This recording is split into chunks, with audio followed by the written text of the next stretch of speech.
Thank you very much to all of you for inviting me here.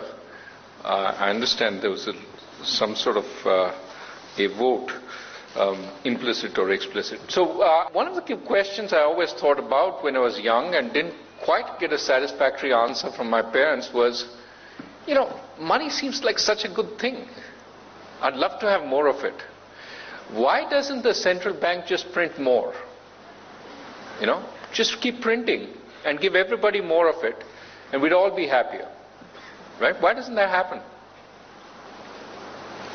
Why am I such a cruel person today that I keep control of our printing presses and don't just churn out 1,000 rupee notes after 1,000 rupee notes and just distribute them in this room?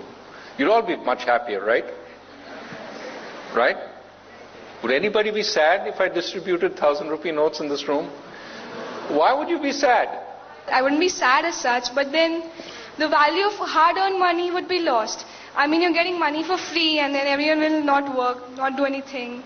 It'll just be like... So you're one step beyond where I want to go. I mean, it's a very good point you're making. Thank you. That if we all didn't have to earn a living and get money for it, nobody would really be willing to work. But before that, there's another problem. Think of the economy I've talked about, where I make toys and my friend makes playing cards. We can print money, right? But there's only a finite amount of goods available. As you print more money, it's not that the goods available increase, right? What happens then as we print more money? If the goods that are available don't increase, what happens? The price of the money comes down, that's a great point, or the price of goods goes up. It's this exact same thing that happens. In other words, we get inflation. If we just keep printing money, if we open the printing presses, it's not that there's more goods to go around. The goods to go around depend on production. If we don't produce more, there's not more to buy.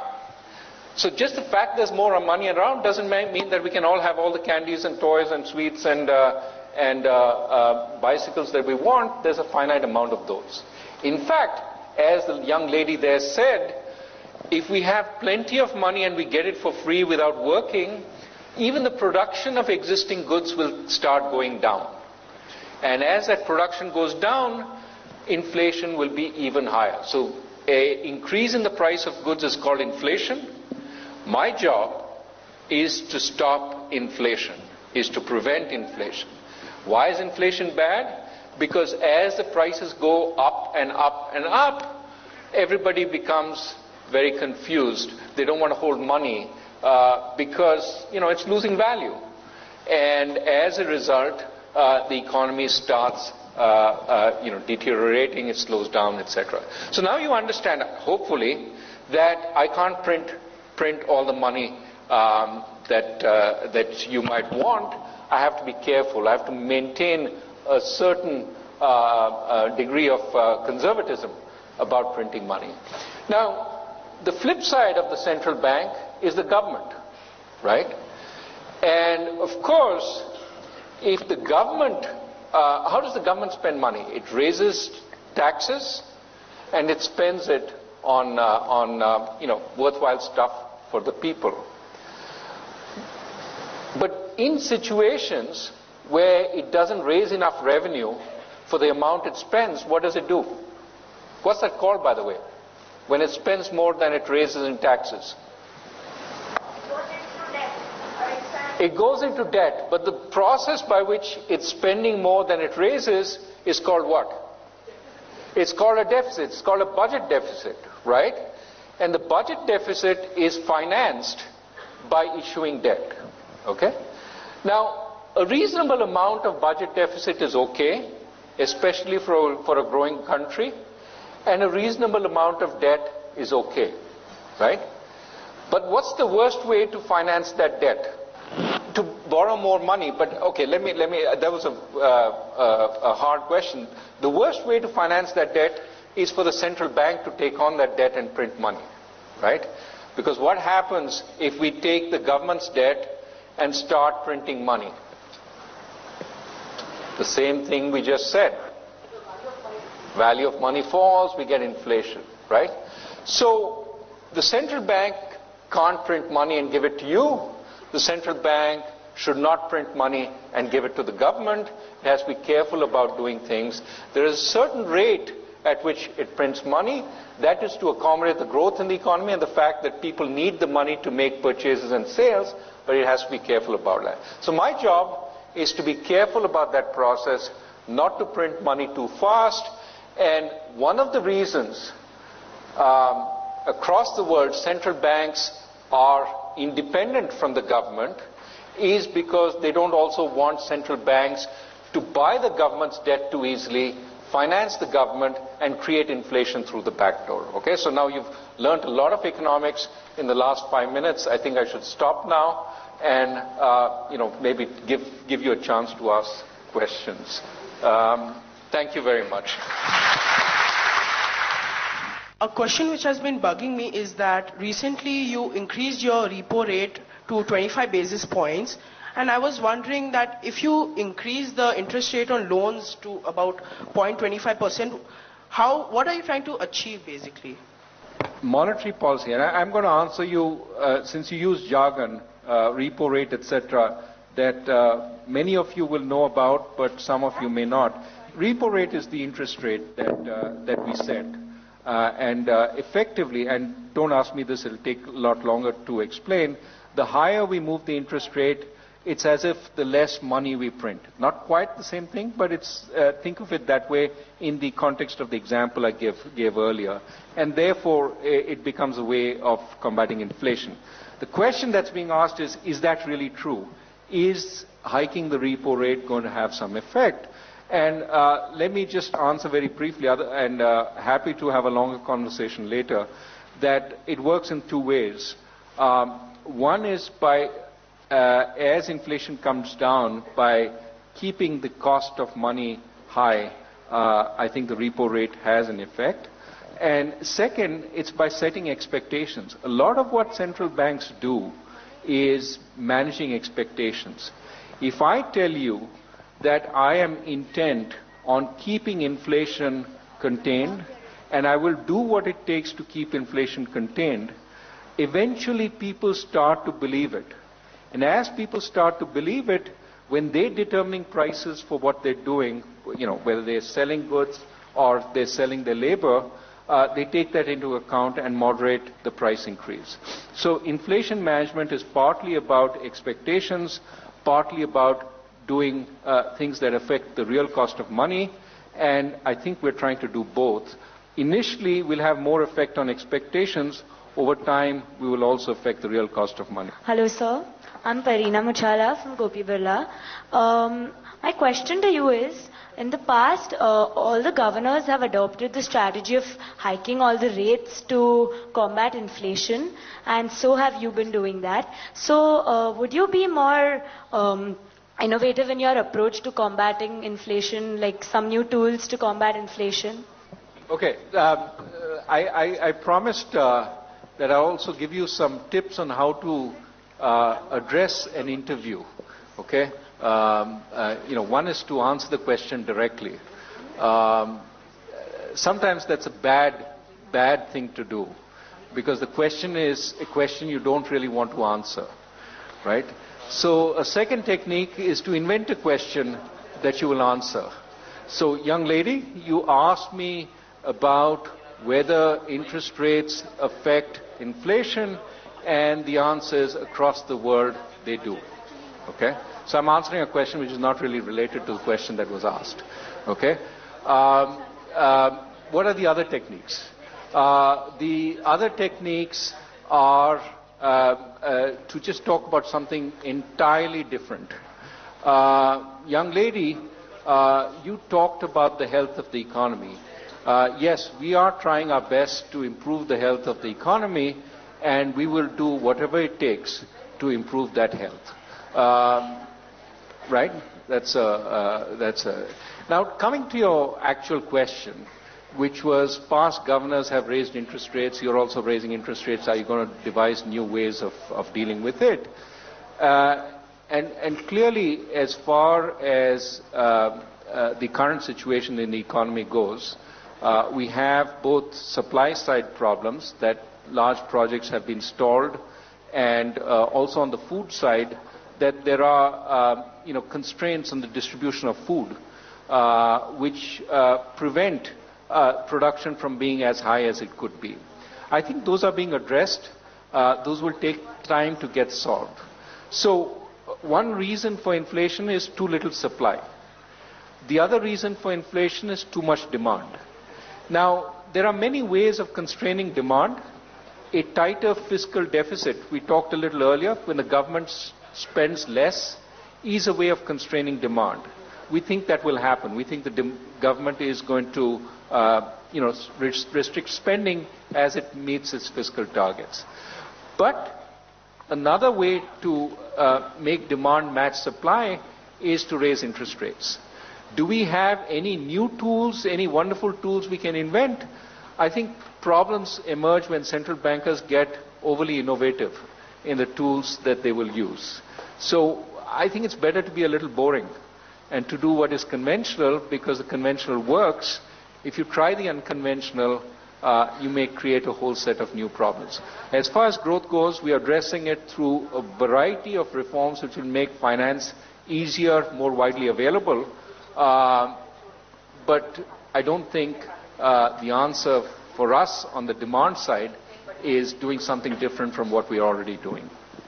Good afternoon. My name is Faith, and I'm from the Cathedral and John Convent School. I wanted to ask you why there is still inflation if there isn't enough money to go around. Like, people are poor, but there's still inflation. Why does that happen? So I have to think about your question. If people are poor, why is there still inflation? So they don't have money. They have demand. Okay? If they had money, that demand would be expressed. But the real problem in some ways is they're not, and this is the previous question to some extent, they don't have jobs either. They're not contributing to supply. They're not producing those goods which could be bought, right? And essentially, as a result, they're excluded from the economy. They're not really responsible for the inflation, but they're not also helping bring it down, because they're not, in a sense, they don't have the jobs that would create the supply that would bring inflation down. Inflation is being caused by others. So I wouldn't blame the poor for the inflation that we see. Hello sir, I am Rajas Mahendra from Standard 8 Sister Nivedita School, Dombivli East.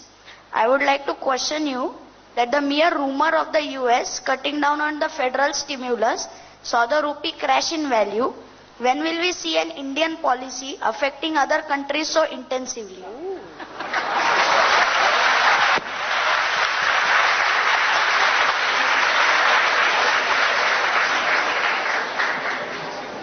It's a great question. Let me start by saying that I have been saying that the US should worry about the effects of its policies on the rest of the world. So if I stood by that, we should not be very happy down the line when Indian policies affect the rest of the world adversely. We would like to live in a world where countries take into account the effect of their policies on other countries and do what is right broadly, rather than what is just right given the circumstances of their country. So, great question. I think as we become bigger, my guess is by the time you're old enough to get a job, we will be a significant force in the world economy. We are a country that has kept its borders relatively open and is opening up even more. So flows in and out will be important and will have a lot of influence on the world. I suspect by the time you're my age, we will be one of the 2 or 3 great economies in the world, and you as central bank governor will have to decide the kinds of policies that are appropriate for the world and not just for India at that time. My name is Manuja Samant. I am from Yashodham High School. I don't have a question related to economics, but I just wanted to know that how did you feel when you became the governor of RBI, and what changes would you like to bring about holding this respectful position? You know, that's a hard question to answer. Partly you feel a great sense of responsibility because I became governor at a time that there was a lot of turmoil in the markets, and you suddenly start thinking that your decisions actually will have a lot of impact, either for the good or the bad. So it does put a lot of pressure on you to think about how you will make the right decisions. I think over time, you think more about what value you can add, in whatever position you are, than the position itself, right? So I think it's the weight of responsibility as well as the challenge of adding value. Those are the kinds of things you think about at such time. So I hope that was an answer. I'm Master Saksham Khetan from Children's Academy, and I'm in class 10. My question to you is, how do you plan to integrate urban and rural areas to achieve your accurate results? Like, for example, the pre-2005 notes have been withdrawn. So in urban areas, people are aware of it. But how do you plan to achieve it in the grassroots level, where India's majority population is? First, let me be clear that the withdrawal of the pre-2005 notes is primarily to address the issue that the lady earlier asked, which is counterfeit notes. The post-2005 notes have better security features which make them harder to counterfeit, make them easier to recognize what is genuine and what is not, and therefore to improve the quality of the notes, we are withdrawing the pre-2005. Now, withdrawing the notes is different from a term you may have heard earlier, which is called demonetization. In demonetization, I say, thus and such note will no longer serve as money. That is not what is happening here. What we are saying is, we are withdrawing these notes. However, to the extent you have a note like this, it is still money.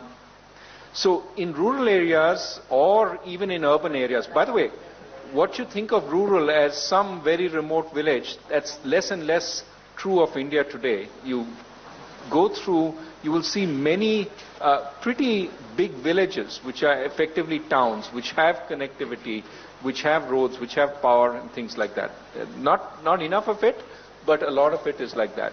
So let's assume somebody has a note in a pile which they forgot about and left in that pile, and 5 years down the line, they wake up, they look through that pile, and they see a bunch of pre-2005 notes.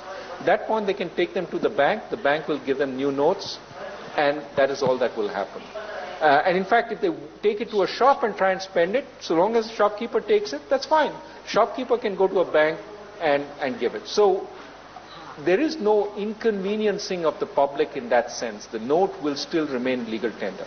I'm Manshuka Agarwal from grade 9 from SVKM International School. With all the economic talk, I would like to ask you, what attracted you in the economic sector? As a child, what attracted you? You must all be wondering, why did he pick such a boring profession, right? No? Then you're smarter than I thought. Even smarter than what I thought. Look, I think one of the things that many of you who seem very, very alive to the issues in our country must be thinking is, look, there are problems here. There must be a way to solve them. I'm sure that many of you are thinking that, right? And if you're thinking that, you're thinking the same way that I was thinking. I started thinking at a later age than you. So if you're thinking that, you're way ahead of me. But in 9th, 10th grade, I said, look, there's a lot of poverty around. We are, you see, we are a big country, but we are still not up there in the pantheon of nations. Per capita income is low. How do we make a difference? How do we make people richer, make the country richer and better off, right? And when you start thinking about that, economics is a very good profession where some of the answers can be found. And you can start trying to devise policies to make a difference. And that's really why I went into it. Really the desire to maybe try and make a difference. I thought I would have the answer. Of course, as you grow up, you realize it's a little more complex than a silver bullet. There are lots of things that need to be done. But it does give you a way to think about how to do it. And then your job becomes one of trying to preach, trying to convince others, as well as trying to do something yourself. And so that's what economists are really engaged in, trying to influence, but also trying to craft their own policies. I think it's a very worthwhile profession. So if I can convince any of you to become economists, we need many more economists in this country. So I hope you will consider it and do something along those lines. What gave you an idea to write a non-fiction book of saving capitalism from capitalists? What was the idea?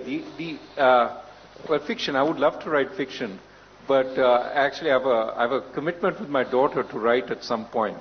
I've been defaulting on that commitment, but at some point we'll write a book together. It'll be fantasy. But in the meantime, I wrote some boring non-fiction books. I shouldn't say boring in public. It's boring for you. It's very interesting for other people. But no, seriously, the saving capitalism from the capitalists was basically saying that all too often it's not your Marxist, communist, radical flailing against the capitalist system who is responsible for the capitalist system sort of not working as well as it should. It's effectively the big capitalist, whether it's the big banker or the big industrialist, who finds that once they've made it, it's very convenient to shut down the competition that makes capitalism as vibrant as it is. That they look for special favors from the government, they look for special tax exemptions, they look for regulations that keep other people from entering, and that protects their own position. In a sense, once they've climbed the ladder, they want to pull up the ladder to make sure nobody else climbs. And that often is how the capitalist system breaks down, rather than because the Marxists from outside are saying bad capitalists, etc. That was our thesis in that book. And we were trying to show that in economy after economy, the reason it had become less vibrant, the reason it had become clogged up, was because the economy had become dominated by a few who were essentially pulling up the ladder after them.